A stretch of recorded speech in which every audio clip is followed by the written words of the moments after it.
March 6, 1944. 23,000 feet over Germany. A B-17 flying fortress named Hell's Fury flew deep in enemy airspace. In the tailgun position, Staff Sergeant Michael "Mad Mike" Donovan watched 12 Messerschmitt Bf-109s form up for attack.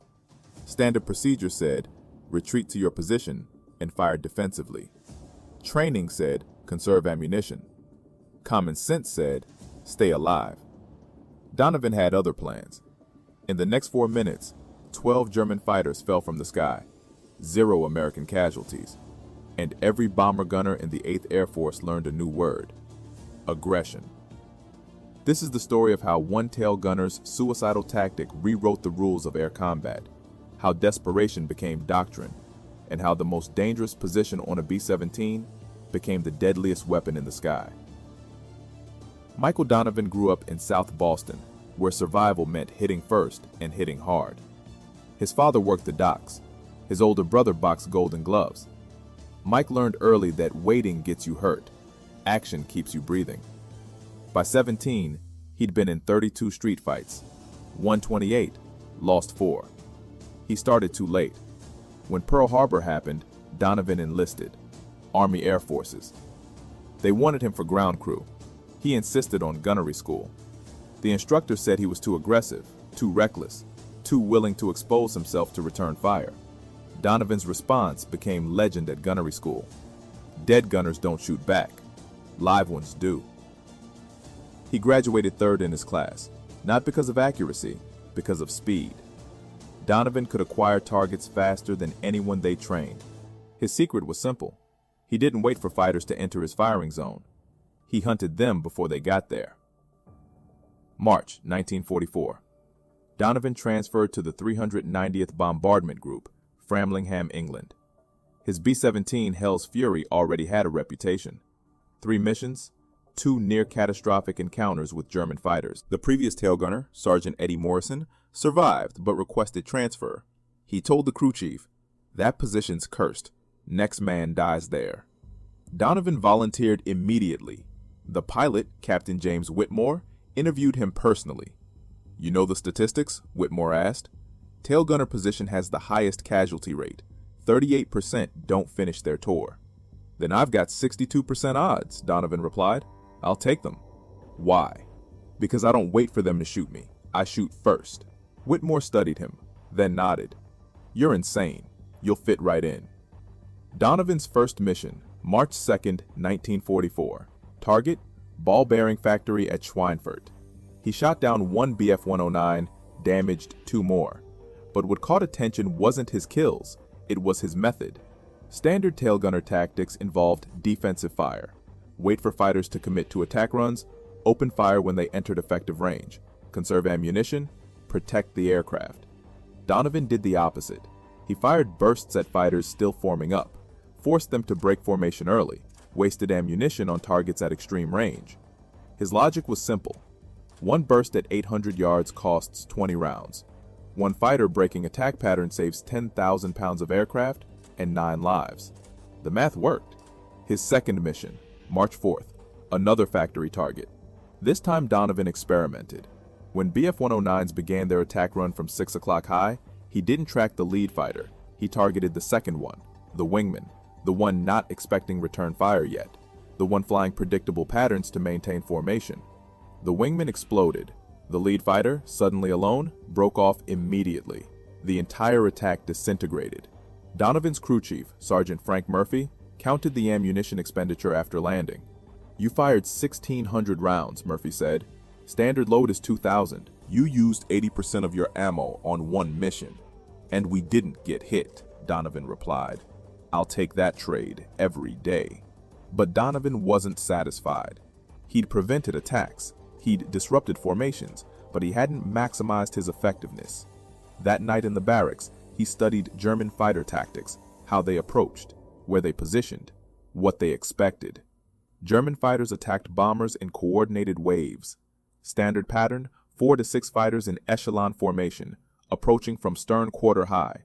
Lead fighter drew defensive fire.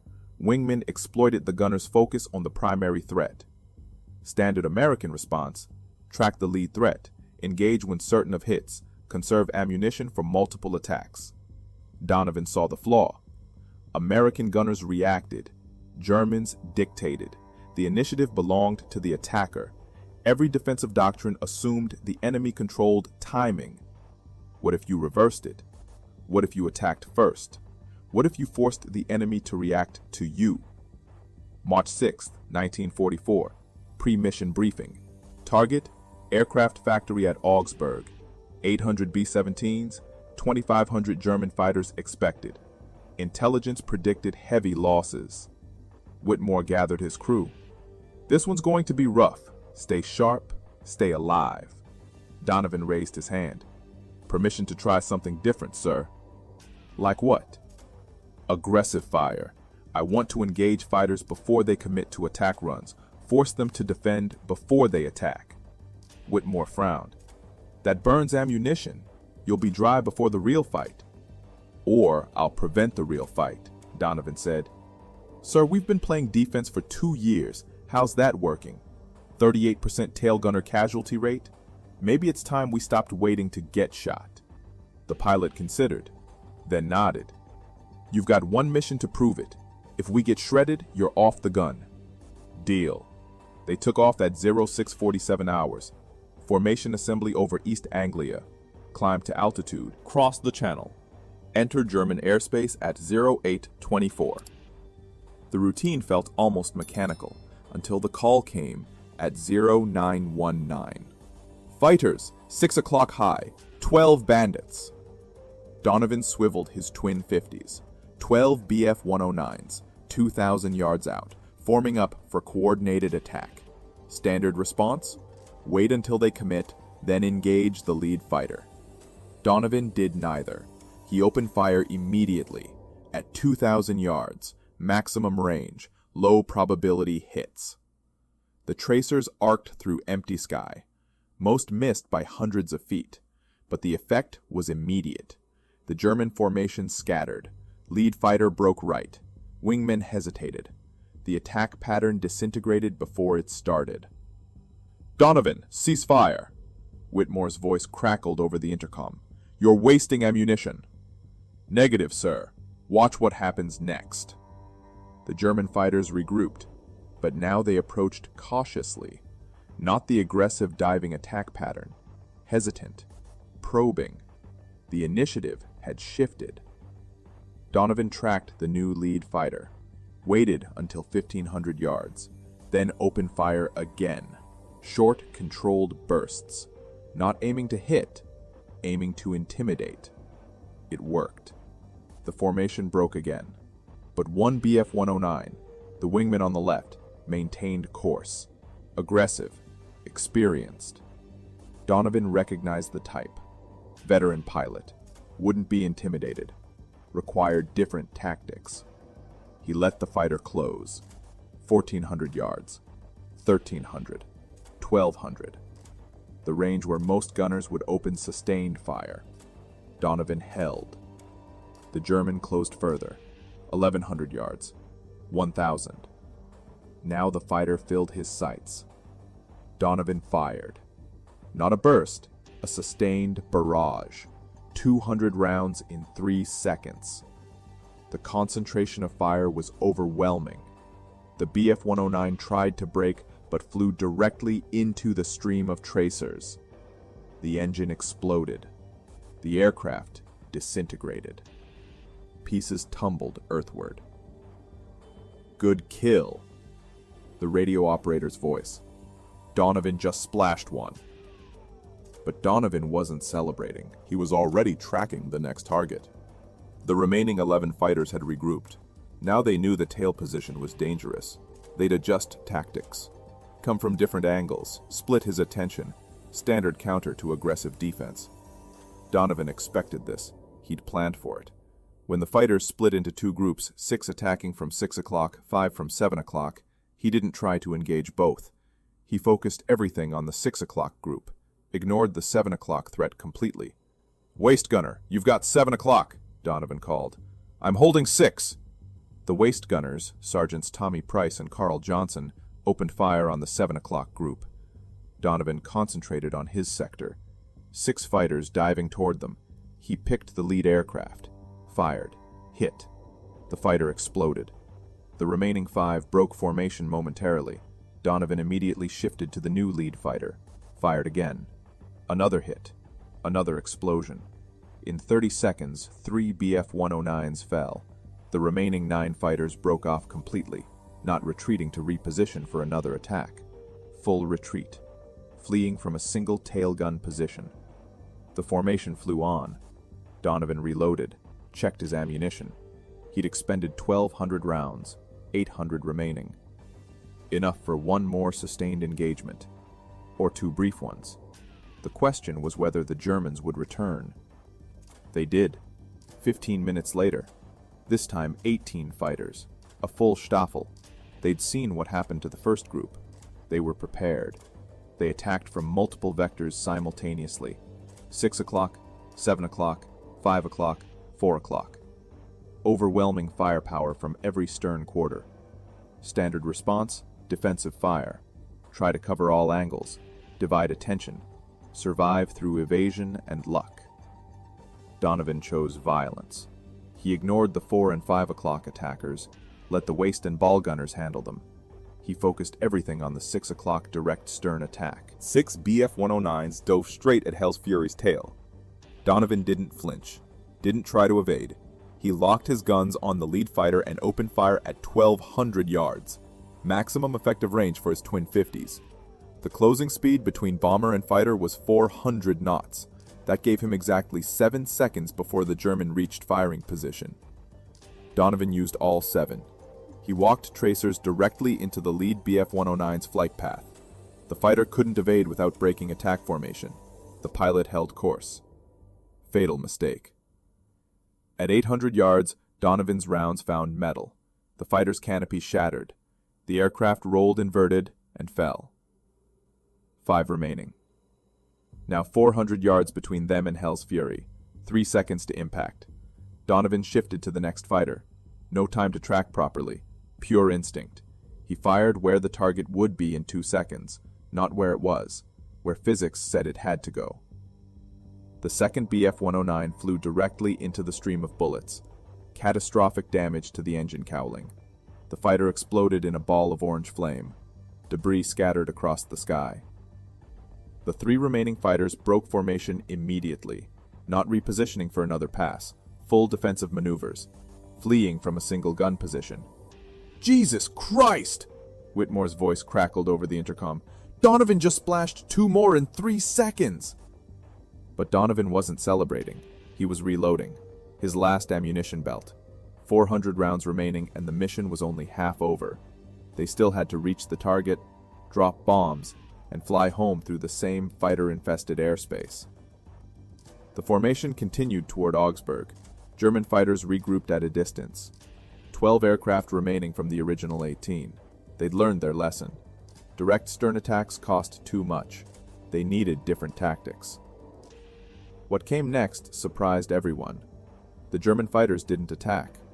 They shadowed the bomber formation, Stayed just outside gun range, waited. Whitmore recognized the pattern immediately. They're calling in reinforcements. We're about to get hit by everything they've got. He was right. 10 minutes later, radar picked up new contacts.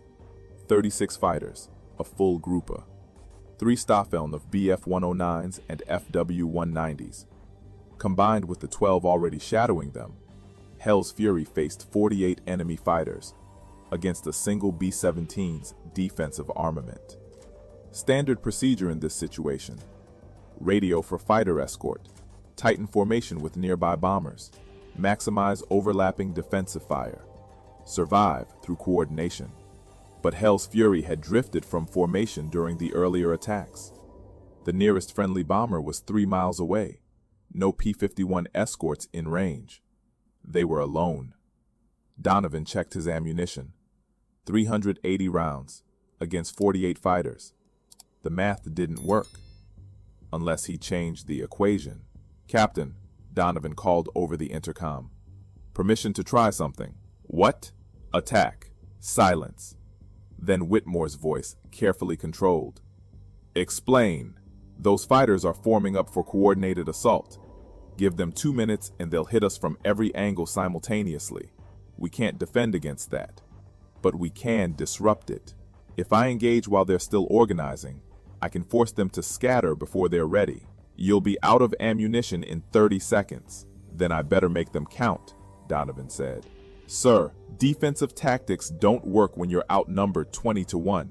Our only chance is aggressive action while they're still vulnerable.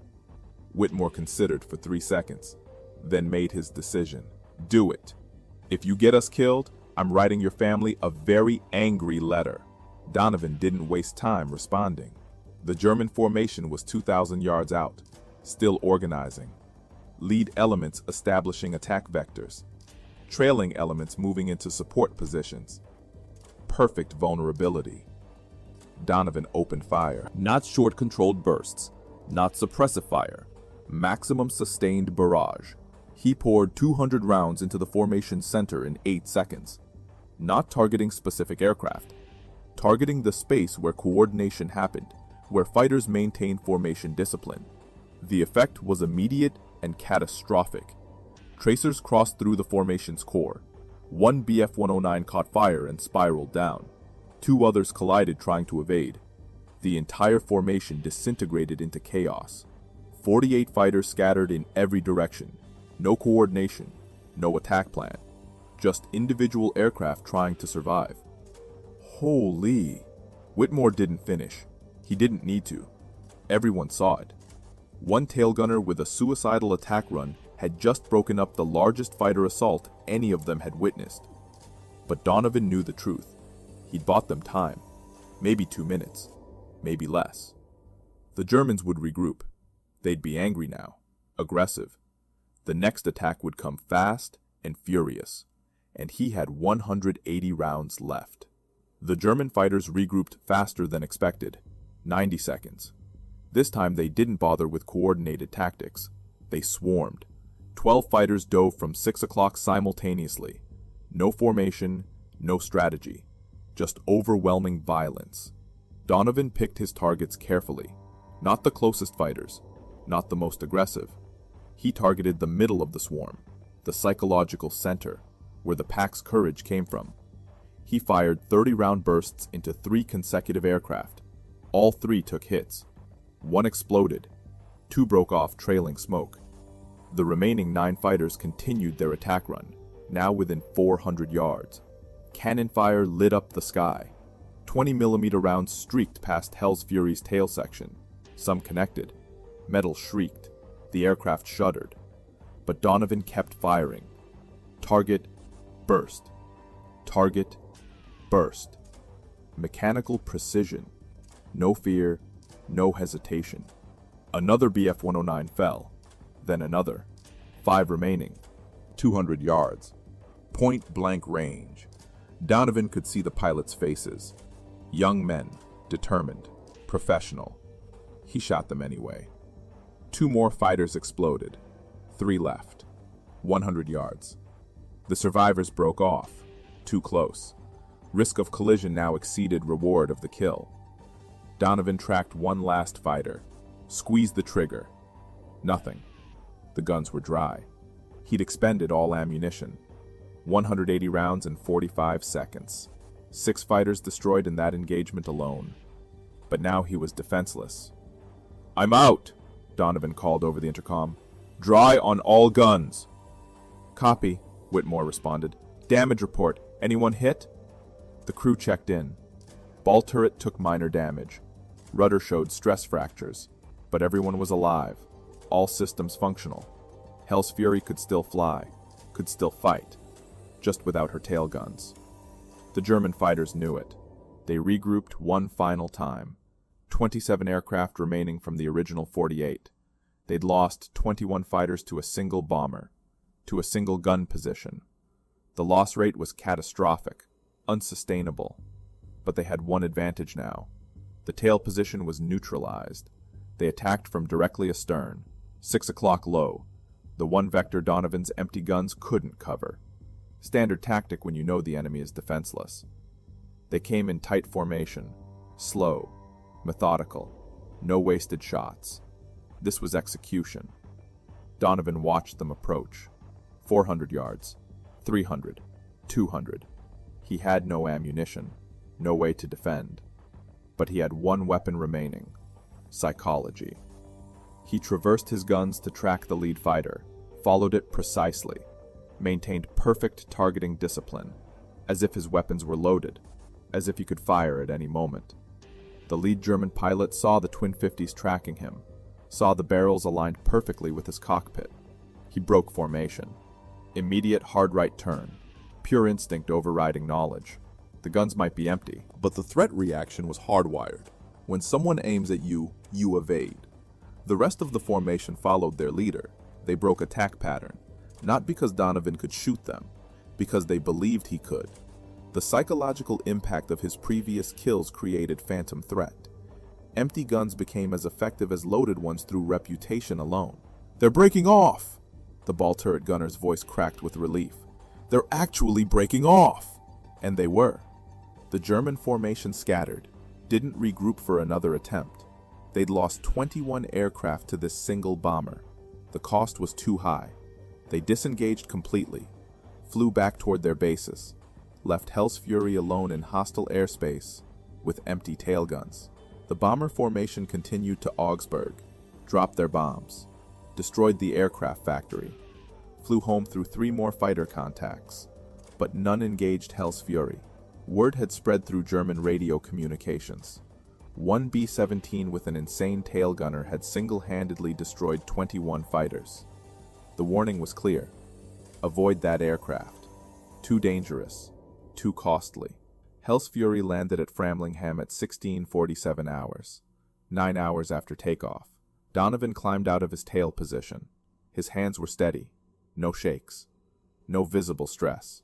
The ground crew swarmed the aircraft, counting damage. 47 bullet holes, 13 cannon strikes, destroyed hydraulic line, cracked rudder.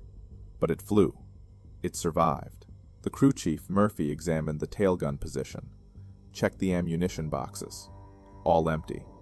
Every round expended. He found Donovan sitting on the tarmac, smoking a cigarette. "You used everything," Murphy said.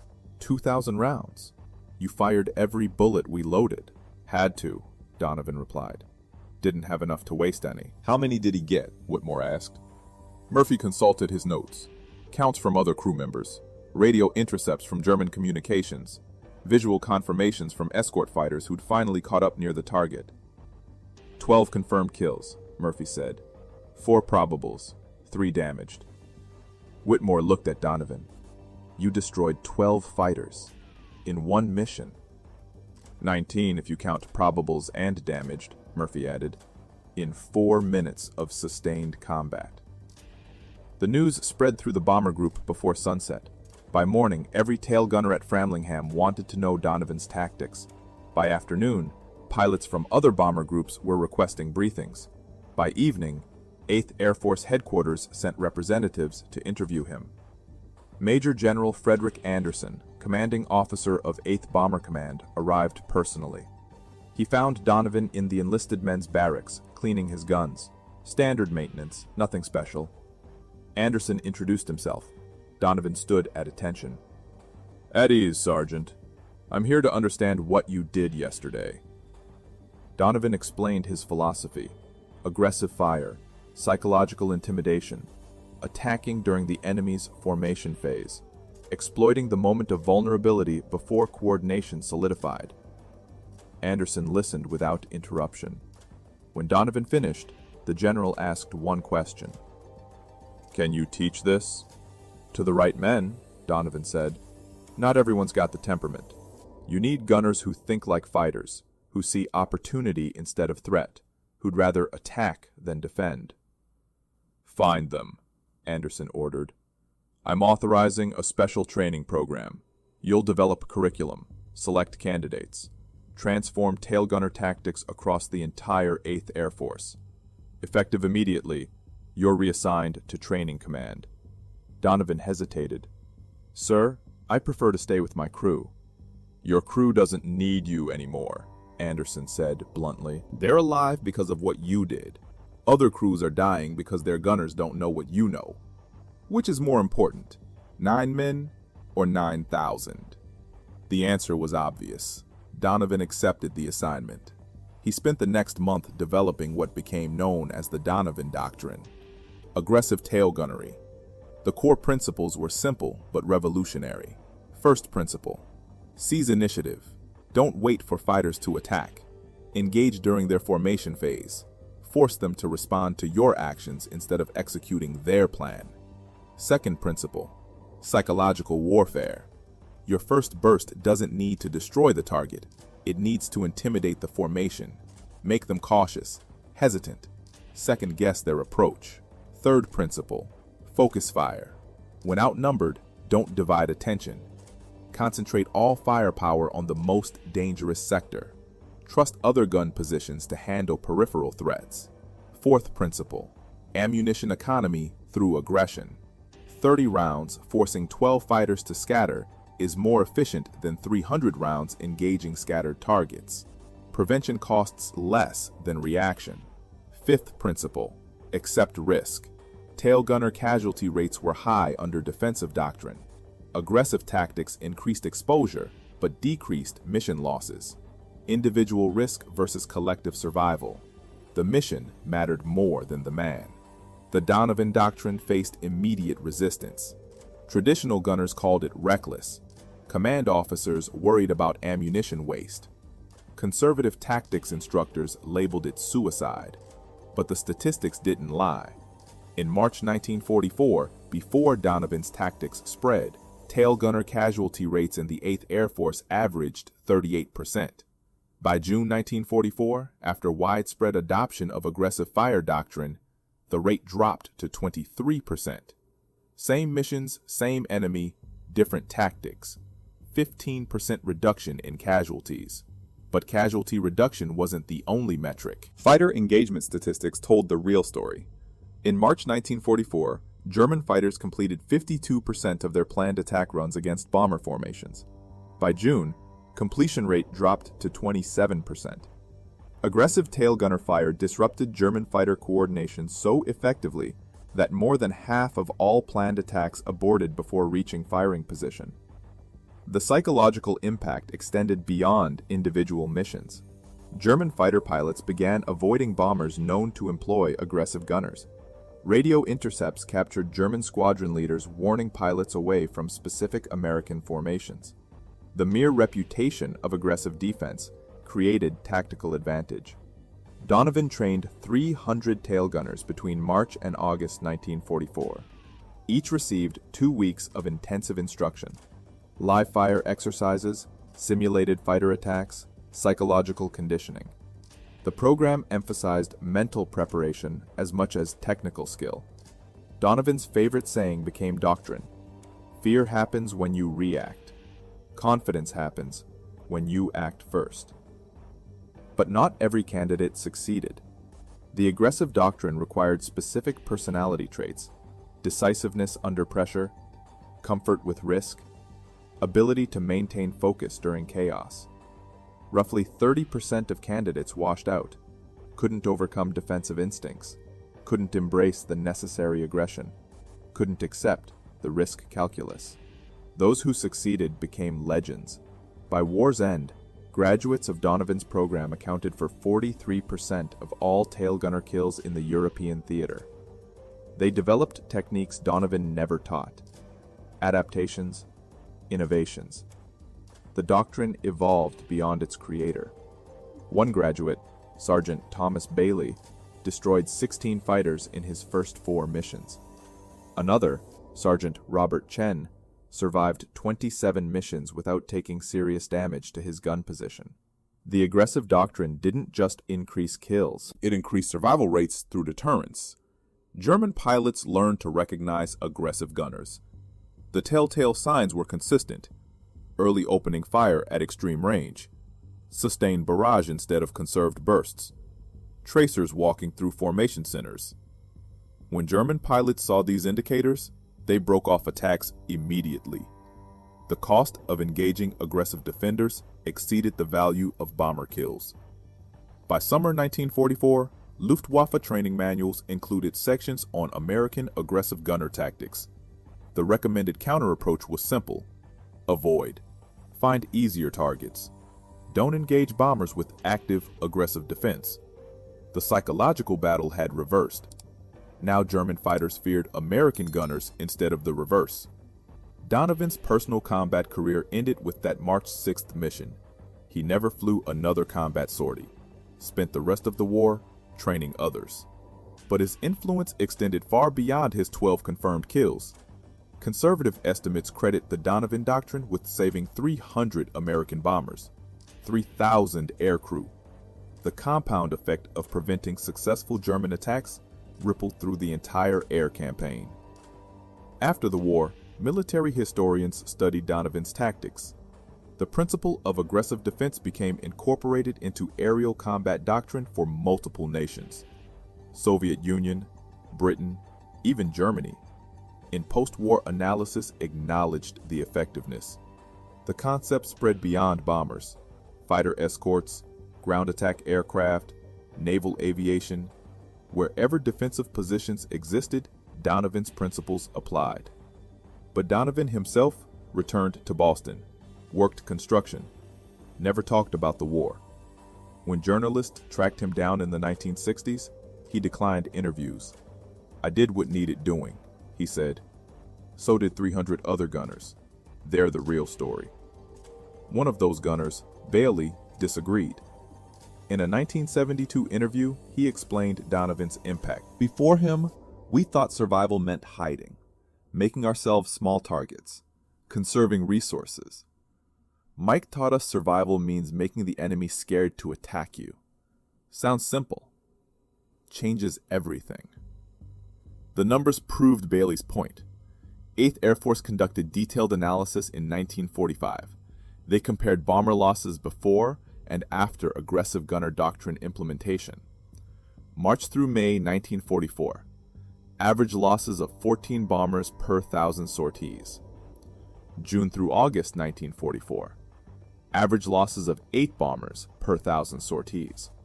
Same targets, same German defenses. 43% reduction in losses. The difference?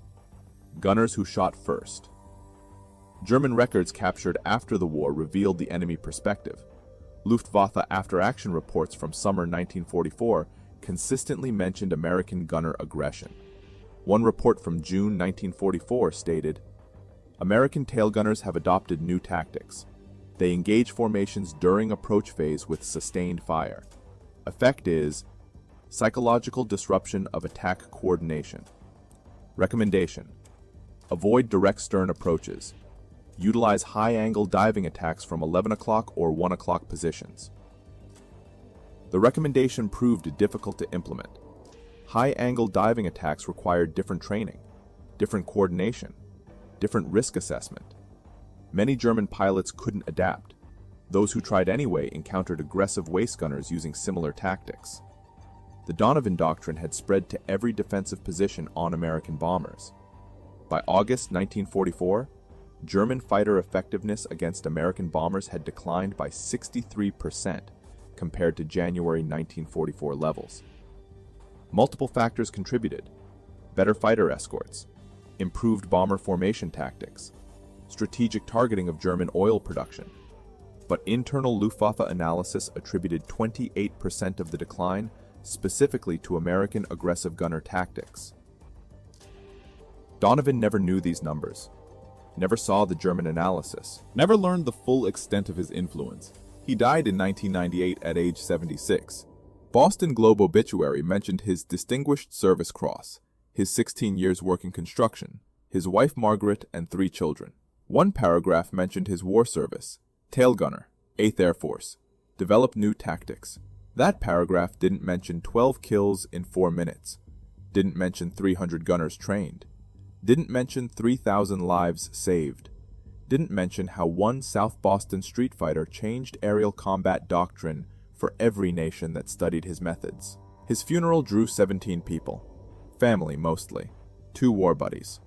No military honor guard, no 21-gun salute, just a quiet service at St. Augustine Cemetery. The priest who performed the service didn't know about March 6, 1944, didn't know about the Donovan Doctrine, didn't know he was burying a man who'd altered the course of aerial warfare. But the other tail gunners knew. Every veteran of aggressive gunner training knew. They'd gathered informally the night before at a bar in South Boston, raised glasses, told stories, remembered the man who taught them to shoot first and intimidate the bastards who wanted them dead. Bailey, now 74, gave the toast.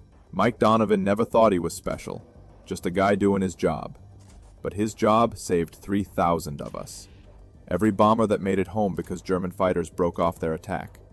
Every gunner who survived his tour because he learned to be aggressive instead of defensive. Every mission that succeeded because the enemy was too scared to engage. That's Mike's legacy. Not 12 kills, 12,000 lives. The Donovan Doctrine remains standard doctrine in modern aerial combat training. Fighter pilots learn aggressive engagement principles. Gunners on transport aircraft study psychological intimidation tactics. Even modern missile defense systems incorporate the concept of early engagement to disrupt enemy coordination. March 6, 1944 lasted 4 minutes. 1 tail gunner, 12 enemy fighters. The moment when defense became offense. When reaction became action. When one South Boston street fighter proved that survival doesn't come from hiding. It comes from making your enemy too scared to fight.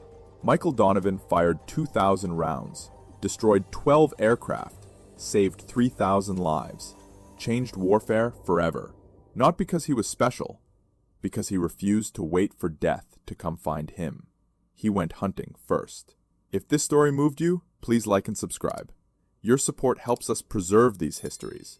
Tell us in the comments, where are you watching from? We honor the courage of these men by remembering their names. Thank you for keeping their stories alive.